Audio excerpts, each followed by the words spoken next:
어디에 우리의 인생을 투자하느냐에 따라서 모든 것이 좌우되죠. 그래서 우리가 투자하는 것에 따라서 우리 미래도 결정이 됩니다. 그래서 우리가 투자의 규제하면 워런 버핏이죠. 특히 주식 투자로 유명한 사람입니다. 어릴 때부터 주식을 투자했어요. 그래서 지금 순자산이 이 180조라고 그러죠. 어마어마한 부를 축적한 사람이죠.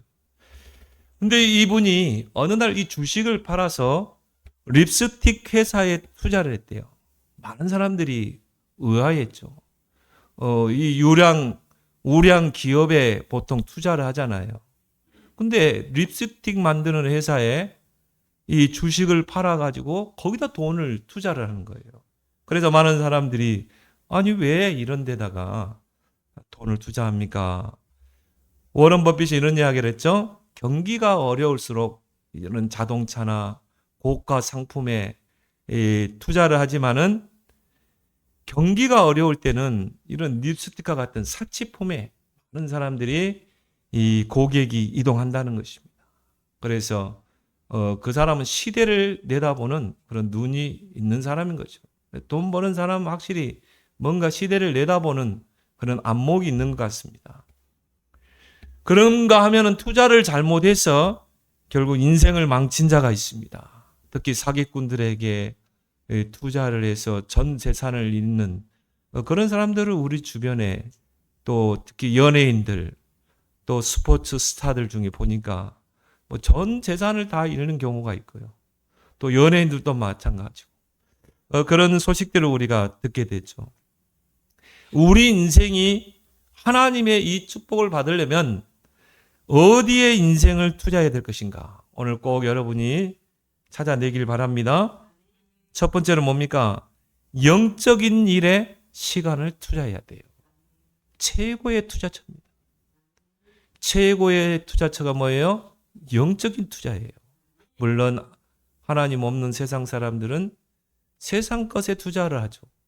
그러나 하나님의 자녀는 영적인 것, 영적인 일에 여러분의 모든 걸 투자해야 돼요.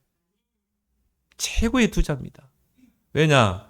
인간은 영적인 존재로 지음받았어요. 하나님의 형상으로.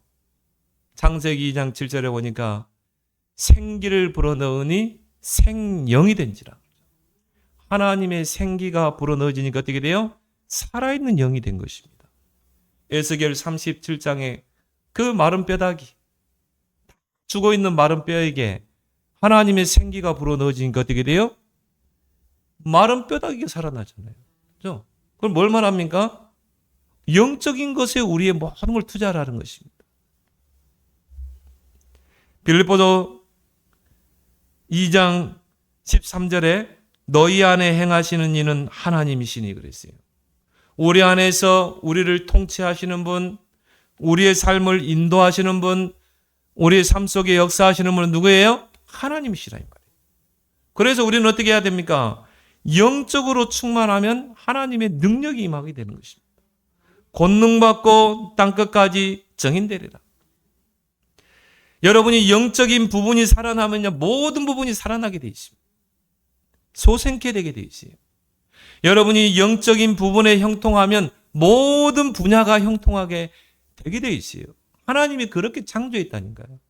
요한 3서 1장 2절에 내 영혼이 잘된 같이 네가 범사에 잘되고 강건하기를 원한다. 여러분이 영적인 것에 모든 걸 투자해 보세요. 가치 있게 투자해 보세요. 그러면 하나님이 모든 일에 범사에 형통케 하실 줄 믿습니다. 또 형통이라는 단어가 불신자들이 사용하는 형통하고 다릅니다. 불신자들이 말하는 형통은 뭡니까? 모든 일에 어려움없이 만사 형통이잖아요. 우리가 말하는 형통은 그거 아니죠.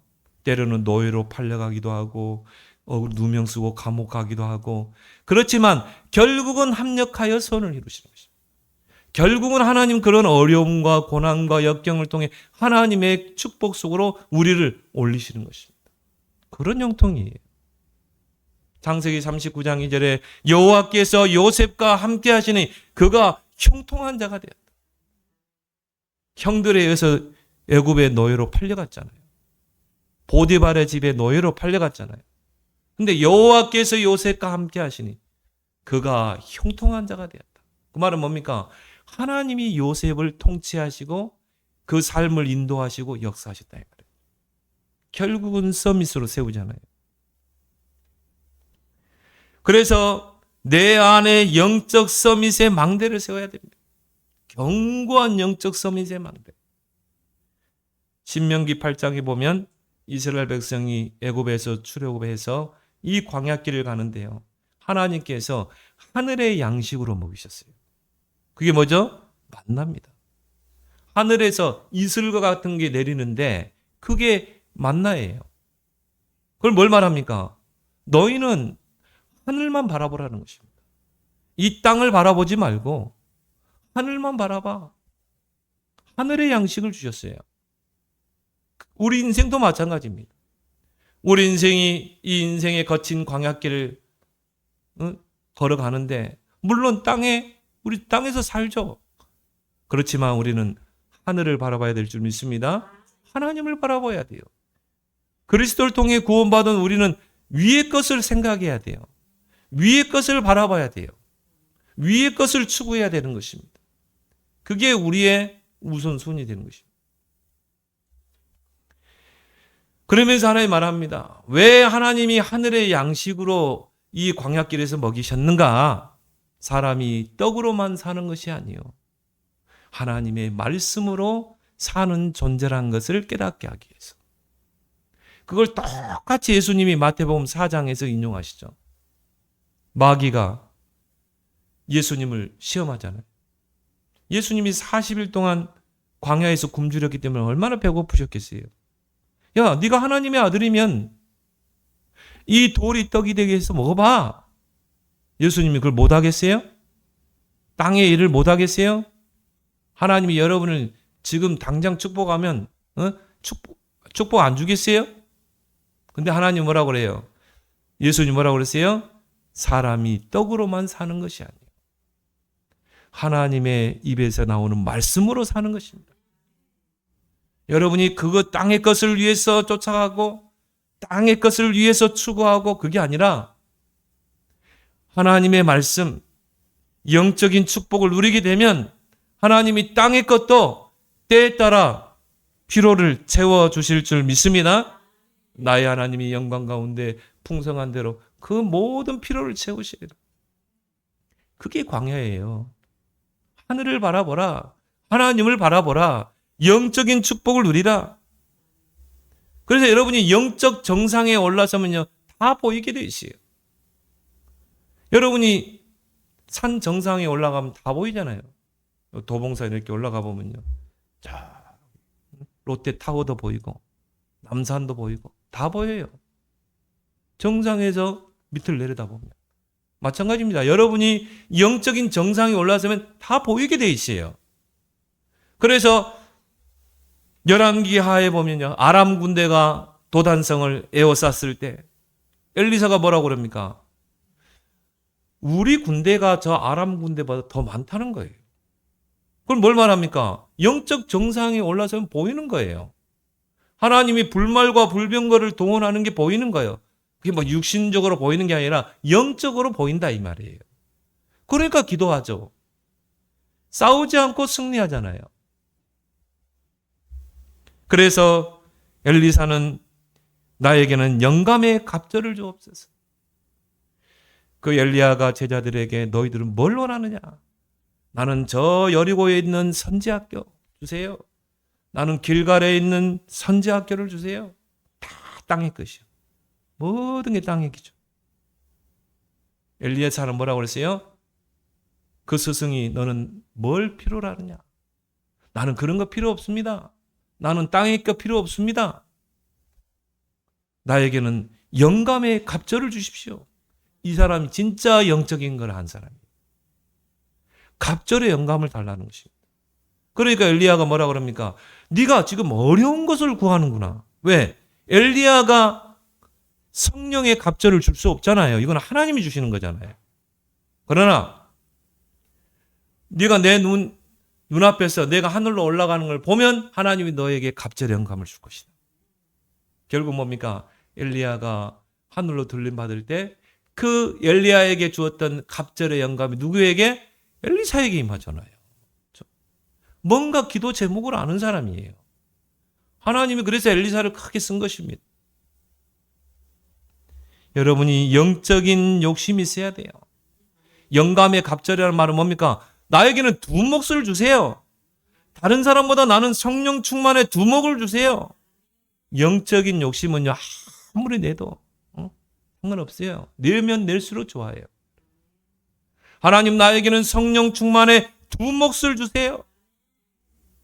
영적인 것에 욕심을 내길 바랍니다.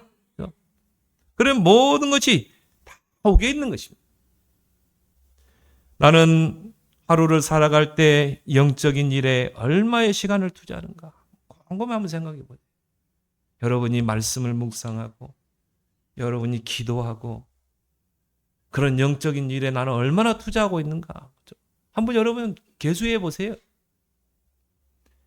거기에 모든 것이 좌우됩니다. 그래서 이사야 62장 7절에 보니까 하나님이 저와 여러분들을 파수꾼으로 불렀다. 그러면서 뭐라고 그럽니까? 여호와로 쉬지 않고 일하시게 하라. 여러분이 쉬지 않고 영적인 일에 기도하고 정말 영적인 일에 올인하게 되면 하나님이 쉬지 않고 일하시게 돼 있어요. 만약 여러분이 24시 기도해야 한다고 생각해 보세요. 하나님은 24시 쉬지 않고 일하십니다. 하늘 군대를 보내시고 때로는 주의 천사를 보내시고 때로는 주의 사자를 보내시고 때로는 하늘 군대를 동원하시고 때로는 불말과 불병거를 동원하시고 하나님이 쉬지 않고 일하시게 해요. 어떤 사람에게는요. 하나님이 할 일이 없어. 왜? 기도하지 않으니까. 기도는 뭡니까? 보호자의 능력을 누리는 거 아닙니까? 기도는 보호자의 문을 여는 거예요. 그 열쇠를 줬잖아요. 근데 우리가 기도하지 않으면 어떻게 됩니까? 하나님이 일할 리가 없어요. 아니, 장군도 적과 싸워야 왕이 군대를 보내잖아요. 아니, 장군이 지금 적군과 지금 싸우는데, 중요한 싸움을 하는데, 왕이 어떻게 해요? 군대를 보내고, 거기다가 무기도 주고 할 거 아니겠습니까? 여러분이 정말 기도하고 영적인 싸움을 싸울 때 하나님이 불말과 불병거를 동원하시고 보호자의 능력으로 역사하신다 이 말이에요. 여호와로 하여금 쉬지 않고 일하시게 하라. 그런 파수꾼으로 여러분 불렀다니까요. 그래서 이 워런 버핏이 그런 이야기를 했죠. 자기 자신에 대한 투자가 당신이 해야 할 가장 중요한 투자다. 그분은 그렇게 살았다는 거죠.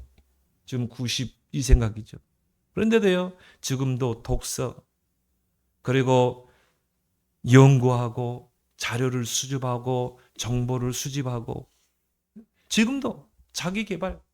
여러분이 영적으로 여러분을 개발해 보세요. 영적인 개발을 통해서 여러분을 영적 서밋으로 올라서라. 영적 정상으로 올라서라.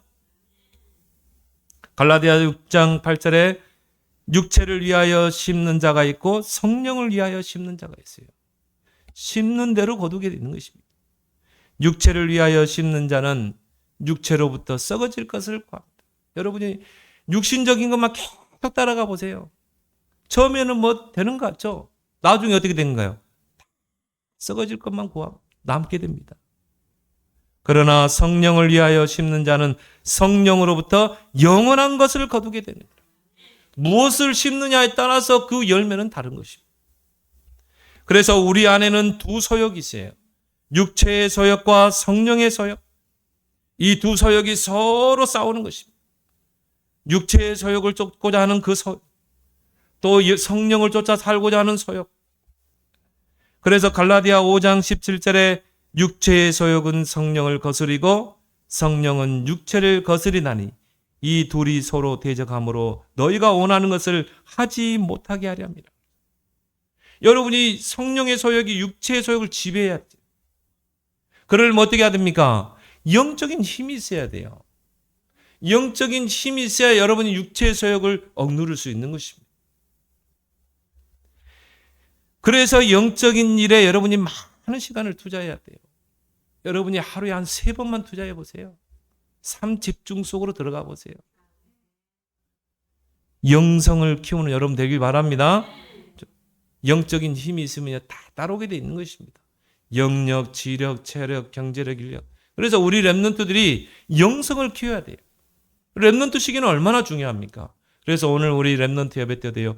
그리스도로 각인시키고 기도에 뿌리 내리고 그걸 가지고 300% 체질을 준비해라.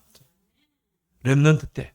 그래서 성경에 보니까 렘넌트 때부터 준비돼서 쓰임받은 그런 서밋들이 있어요. 누굽니까? 다윗 같은, 사무엘 같은, 요셉. 어릴 때 영성을 키운 것입니다. 어릴 때 영적인 힘을 키운 것입니다. 그런 기회로 우리 렘넌트 삼길 바랍니다. 두 번째는 뭡니까?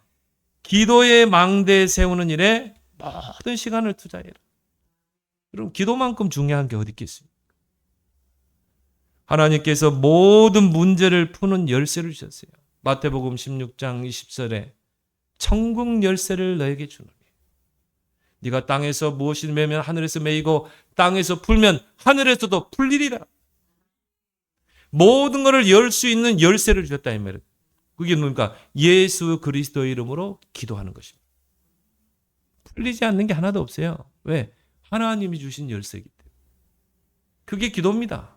근데 기준이 뭐예요?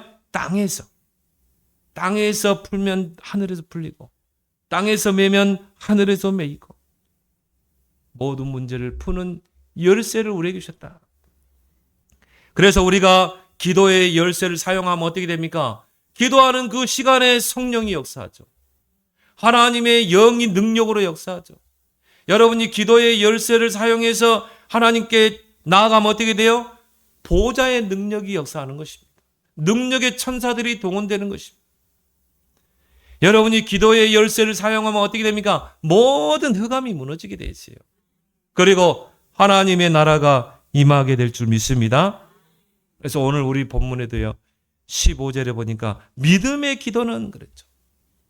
병든 자를 구원하려니. 16절에는 뭐라고 그랬어요? 의인의 기도는 역사하는 힘이 큽니다. 예수 그리스도를 구원자로 믿고 예수 그리스도의 이름을 사용하는 그 의인의 간구는 역사하는 힘이 큽니다.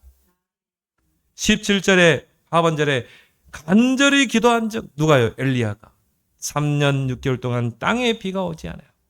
또 기도한 적 하늘이 비를 주고 땅이 열매를 맺었느니라. 기도의 비밀, 기도의 열쇠. 그래서 열왕기상 6장에 보니까 아람 군대가 도단성을 에워쌌는데요. 같은 문제를 보고도 그 문제 앞에서 불안에 떨고 근심하고 걱정하고 그리고 우왕좌왕하는 그 게하시를 보세요. 기도하지 않기 때문에. 기도의 열쇠를 사용하지 않기 때문에. 그 문제만 보이는 것입니다. 그 문제 배후의 영적 세계를 못 보는 것입니다. 그런데 같은 문제를 보고도 엘리사는 어떻게 했어요? 얼마나 여유가 있습니까? 우리 군대가 더 많아. 이미 그 보좌의 축복을 엘리사는 누린 것입니다. 그래서 문제 왔을 때 기도하는 사람이 있고요. 기도를 가지고 문제 속으로 들어가는 사람이 있습니다. 바울이 로마를 향해 가는데요. 큰 풍랑이 위협하고 이제 배가 침몰할 그런 위기 속에 빠지게 됐어요. 많은 사람들이 우왕좌왕하죠. 우리도 그러잖아요. 문제를 만나고 위기를 만나면 우왕좌왕합니다. 어떻게 할지를 몰라요. 방향을 잡지 못해요. 근데 기도하는 사람은 방향이 딱 잡히잖아요. 하늘을 바라보라. 보좌의 능력을 누려라. 바울은 어떻게 했어요? 배 밑으로 내려가서 어떻게 하나님 앞에 기도한 것입니다. 보좌의 능력을 누린 것입니다. 하나님이 그 바울이 기도하는 그 시간에 천사를 보내서 하나님이 그 배를 안전하게 지키잖아요. 이게 기도의 비밀입니다. 같은 문제를 만났는데도 우왕좌왕하고 당황하는 사람이 있는가 하면 같은 문제를 만났는데도 기도하는 사람이 있다. 그래서 여러분이 가장 중요한 망대가 뭡니까? 내 속에 기도의 망대를 만들어요. 우리 렘넌트들이 지금 렘넌트 시기 때요, 기도의 망대를 만들어요. 기도로 다 풀 수 있습니다. 하나님이 주신 천국 열쇠이기 때문에 그렇죠. 그래서 기도의 견고한 망대를 세우는 여러분 되길 바랍니다.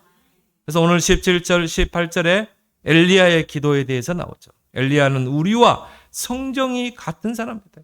엘리야는 좀 뛰어나고 우리는 좀 부족하고 아니라 이 말이에요.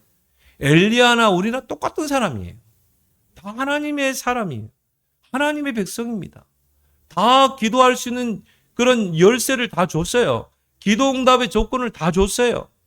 근데 엘리야는 비가 오지 않기를 간절히 기도한 즉 3년 6개월 동안 땅에 비가 오지 않고 다시 기도한 즉 하늘이 비를 내리고 땅이 열매를 맺으니라.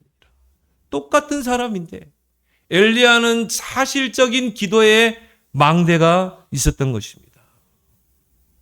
이스라엘의 왕 중에 가장 악한 왕 중에 한 사람 누굽니까? 아합 왕입니다. 그리고 그 부인이 이세벨이죠. 이 사람들이요, 나라를 완전히 망쳐놓은 거예요. 곳곳에 우상의 산당을 세우는 것입니다. 그러니까 하나님이 재앙을 내릴 수밖에 없죠. 이스라엘 땅에 대기근이 생긴 것입니다. 그때 이 엘리야 선지자가 그 종을 데리고 어디로 갑니까? 갈멜산으로 올라가죠. 기도하러 올라갑니다. 거기에 보면요, 엘리야가 무릎을 꿇고 그 얼굴을 그 무릎 사이에 묻었다고 그랬어요. 한번 생각해 보세요. 간절한 기도죠. 절박한 기도죠. 여러분, 우리가 그 기도 해보게 해야 돼요. 정말 간절하고 절박한 기도. 여러분, 3년 반 동안 비가 내리면 안 내리면 어떻게 돼요? 다 타들어가 죽는 것입니다. 이제 한 사람의 그 기도를 통해 나라가 살게 되는 것입니다. 엘리야가 갈멜산 정상에서요, 지중해를 바라보면서 무릎을 꿇고 얼굴을 그 무릎 사이에 묶고 얼마나 간절히 기도하는지 몰라요. 그리고 그 종 게하시에게 가서 보라고 그럽니다. 저 지중해에 구름이 떠올랐는 거 봐라. 근데 그 종이 와서 보니까요, 구름이 하나도 없어. 주인님, 구름이 하나도 없습니다. 또 기도하죠. 또 간절히 기도합니다. 얼굴을 무릎 사이에 묶고 간절히 기도합니다. 그리고 또 보내보죠. 저 지중해 바다에 구름이 떠오르는 거 봐라. 없다는 거예요. 3번째, 7번째까지. 근데 7번째 가서 보고를 하니까요, 주인님, 손바닥만한 구름 하나가 떠오르고 있습니다. 근데 여러분, 손바닥만한 구름이 어떻게 먹구름이 됩니까? 엘리야는요, 알았어요. 이게 바로 앞으로 큰 비가 내릴 징조라는 거. 이게 기도인 줄 믿습니다. 그래서 기도는 뭡니까? 확신입니다. 여러분이 기도하기 전에 이미 확신이 딱 와야 돼요. 하나님이 내 기도를 들으셨다. 그래서 기도에서 응답받는 게 아니에요. 이미 응답을 받고 기도하는 것입니다. 왜 7번까지 가라고 그랬어요? 확신이 있기 때문에. 하나님이 내 기도를 들으신다는 확신. 믿음은 바라는 것들의 실상이요, 보지 못하는 것들의 증거니라. 여러분, 기도 제목 많이 있겠죠? 남편의 기도 제목, 자식의 기도 제목, 경제의 기도 제목. 믿음을 가지고, 확신을 가지고 끝까지 포기하지 않고 기도하길 바랍니다. 우리 이미 응답을 가지고 기도하는 거예요. 왜 그렇습니까? 믿음 자체가 응답이에요. 믿음은 바라는 것들의 실상이란 말은 뭐예요? 여러분이 사실적으로 믿었다. 그게 자체가 응답인 것입니다. 오늘 응답을 받고 믿음 자체가 응답이니까 그 응답을 받고 우리는 기도 속으로 들어가는 것입니다. 언제까지? 응답될 때까지. 7번 가봐라. 아니 7번째 갔는데 손바닥만한 구름이 없었어. 그럼 어떻게 해요? 10번도 가야죠. 20번도 가야죠. 근데 구름 하나가 손바닥만한 구름이 딱 떠오른 거예요. 게하시야, 짐 싸라, 내려가자. 그리고 뭐 게하시가 뭐 어리둥절하는 거죠. 아니 이 손바닥만한 구름이 어떻게 먹구름이 됩니까? 그래가지고는요 게하시하고 둘이 갈멜산에 내려오는데 이 손바닥만한 구름이 커져가지고 시커먼 먹구름으로 하늘을 뒤덮는 것입니다. 중턱쭉 내려오는데 막 비가 쏟아져 내리는 거예요. 보세요. 이게 기도의 비밀인 줄 믿습니다. 특히나 중보 기도에 절대 망대를 세워라. 예수님께서 마태복음 10장 12절에 어느 집에 들어가든지 평안을 빌어주라고 그랬어요. 그 가정을 놓고 그 사람들을 놓고 중보 기도하라는 거죠. 그러면서 마태복음 10장 13절에 평안이 너희에게 돌아오리라 그랬어요. 여러분이 한 사람을 놓고요 정말 간절히 중보 기도해 보세요. 내가 이 사람을 놓고 정말 중보 기도했는데 이 사람이 응답을 받았어. 그러면 여러분에게도 하나님이 응답을 주신다는 것이에요. 여러분 중보기도 많이 하세요. 여러분 주변에 중보기도 하는 대상자가 많다. 여러분 최고 축복받을 사람이에요. 여러분 주변에 축복받는 사람들 한번 보세요. 중보기도 대상자들이 많습니다. 여러분이 이 사람들을 놓고 계속 기도하잖아요. 어려움 속에 있는 사람들, 고난 속에 있는 사람들, 질병 속에 있는 사람하고 계속 한번 기도해 보세요. 그 사람들을 놓고 섬기면서 중보 기도해 보세요. 이 사람이 치유되고 응답받으면 그 축복이 내게 온다니까요. 그러니까 평안을 빌어주라. 그러면 그 평안이 너에게 돌아오리라. 상대가 응답을 받았어. 같은 응답을 여러분에게 하나님이 안겨주실 줄 믿습니다. 여러분 주변에요 중보기도 대상자들을 많이 둬보세요. 제일 큰 응답이 뭡니까? 여러분의 신앙이 굳건하게 서게 됩니다. 흔들리지 않는 신앙. 그래서 우리가 제9시 기도회를 하는 것입니다. 우리 월요일날, 화요일날, 목요일날 밤에 9시 기도 시간 우리 줌으로 하거든요. 그때 들어와서 여러분이 같이 기도하는 거예요. 그래서 그때 우리 성도들 가정의 기도지. 또 우리 렘넌트를 놓고 계속 기도하거든요. 남한테 맡기지 마시고 같이 들어오길 바랍니다. 같이 들어와서 기도해야 돼요. 그래서 개인 기도하면서 제9시 기도 시간에 들어와서 같이 중보기도 해주는 것입니다. 그때 우리가 1시간 정도 기도하거든요. 모든 성도들의 가정 놓고 산업을 놓고 자녀들을 놓고 계속 중보기도 하거든요. 이 시간을 하나님이 귀하게 보는 것입니다. 그래서 예수님께서도 2-3 사람이 내 이름으로 모이는 곳에 나도 그들 중에 있느니라. 물론 피곤하겠죠. 하루를 살다 보면 피곤하겠죠. 그래도 여러분요 기도하면 영적인 힘을 주십니다. 그래도 기도해야 돼요. 힘들다고 안 하면 안 돼요. 힘들어도 기도해야 돼요. 힘들어도. 힘들수록 더 기도해야 돼요, 여러분. 앞으로 시대는요, 정말 우리 자녀를 놓고 기도해야 됩니다. 여러분의 기도를 통해 우리 여러분 자녀들이 돌아올 줄 믿습니다. 조금도 낙심하지 말고 같이 합심해서 기도해 주는 거예요. 우리 오네시모 렘넌트를 같이 기도해 주는 것입니다. 지금 당장 애들이 돌아오지 않고 방황해도 언젠가는 하나님 돌아오게 하시는 것입니다. 세 번째로 하나님 나라의 일에 시간을 투자하라. 예수님께서 감람산에서 하나님 나라의 일에 대해서 설명했어요. 40일 동안 여러분의 모든 생을 하나님의 나라의 일에 투자하라. 그래서 예수님께서도 마태복음 6장에 무엇을 먹을까, 입을까, 마실까 거기에 시간을 투자하지 말라는 거죠. 왜? 하나님 다 알고 계시다. 너희 천부께서 다 하시느니라. 너희가 염려함으로 키를 한 잔나 더 할 수 있냐? 오늘 있다가 저 아궁이에 들어가는 들풀도 하나님이 피시는데 하물며 너희일까 보냐? 그러면서 예수님이 뭐라고 그랬어요? 너희는 먼저 그 나라와 그 의를 구하라. 그래야만 모든 것을 내게 더하시리라. 어떤 사람은 그래요. 바빠서 기도 못한대. 바쁠수록 기도해야 돼요, 여러분. 옛날에 우리 어머니들 어떻게 했습니까? 그 바쁜데도 새벽에 가서 기도하고 밤새워서 철학기도 하고 있잖아요.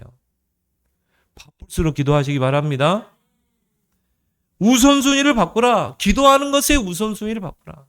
그것도 뭡니까? 하나님의 나라와 하나님의 의를 위해서 기도해라.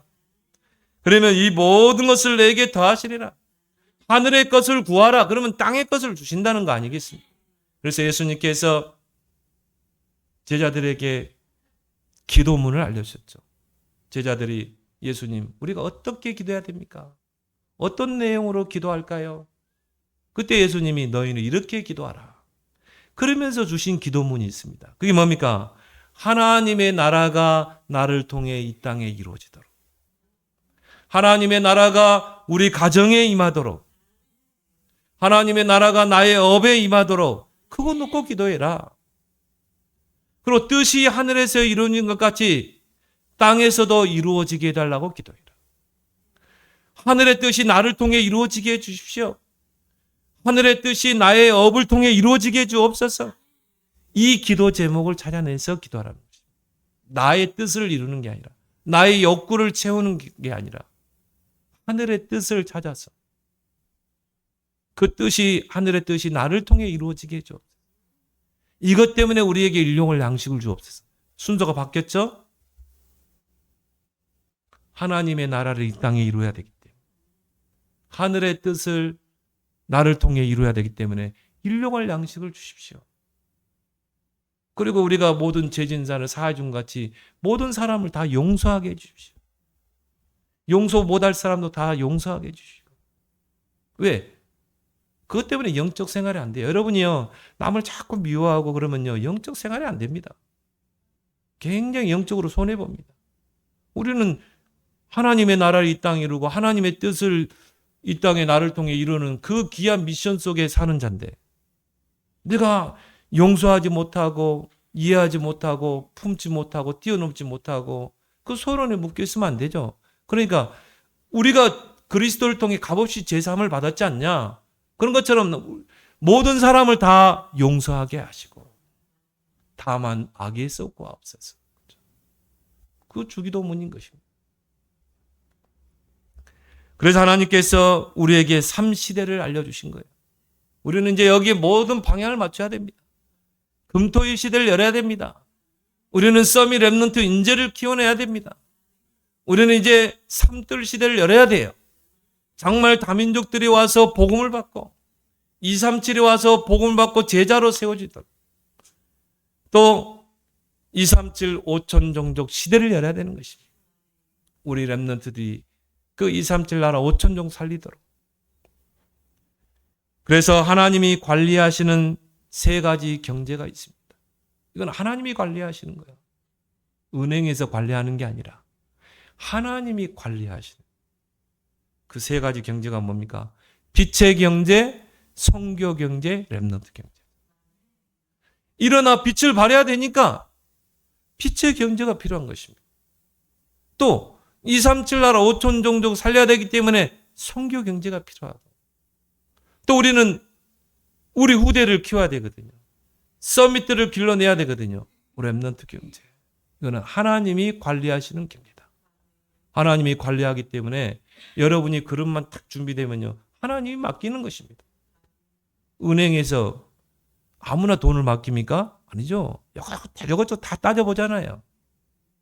여러분이 은행에 대출 얻으러 갈 때 아무나 줍니까? 아니죠. 이 사람의 신용도, 이 사람의 자산, 이 사람이 이걸 은행에서 빌려줬을 때 이 사람이 이윤을 남기고 따집니다. 그래서 은행에서 관리하는 돈을 이 사람에게 빌려주잖아요. 대출해 주잖아요. 그렇죠? 하나님이 관리하시는 그 경제가 있다니까요. 여러분이 정말 금토일 시대, 삼뜰 시대, 237 5천 종족 시대를 놓고 기도하고 거기에 여러분의 인생의 우선순위를 두면 하나님이 투자하시는 것입니다. 하나님이 관리하시는 그 경제를 여러분에게 투자하는 거예요. 그런 빛의 경제, 선교 경제, 렘넌트 경제, 그걸 통해 하나님의 나라의 일을 이루는 일에 쓰임받는 여러분 되기를 예수 그리스도로 축원합니다. 하나님 아버지, 은혜를 고맙고 감사합니다. 하나님, 이제 2024년도 한 해를 마무리할 즈음에 이제 하나님의 말씀을 언약으로 붙잡, 새로운 한 해를 시작하게 하여 주옵소서. 무엇보다 영적인 일에 또 기도의 망대 세우는 일에 이 땅에 하나님의 나라를 이루는 일에 우리의 모든 시간을 가치 있게 투자하게 하여 주시어서 그 투자가 100배로 결실을 맺는 하나님의 축복의 기본은 100배, 60배, 30배라고 하였사오니 이삭이 한 해 농사 100년의 축복을 받았던 그 축복의 주역들이 다 되게 하여 주옵소서. 그래서 2025년도 새해는 우리 성도들의 모든 산업에 영적인 투자, 기도의 투자, 하나님의 나라의 일의 투자를 통해 100년의 그 축복이 회복되는 그런 온년 되게 하여 주옵소서. 예수님의 이름으로 기도드리옵나이다. 아멘.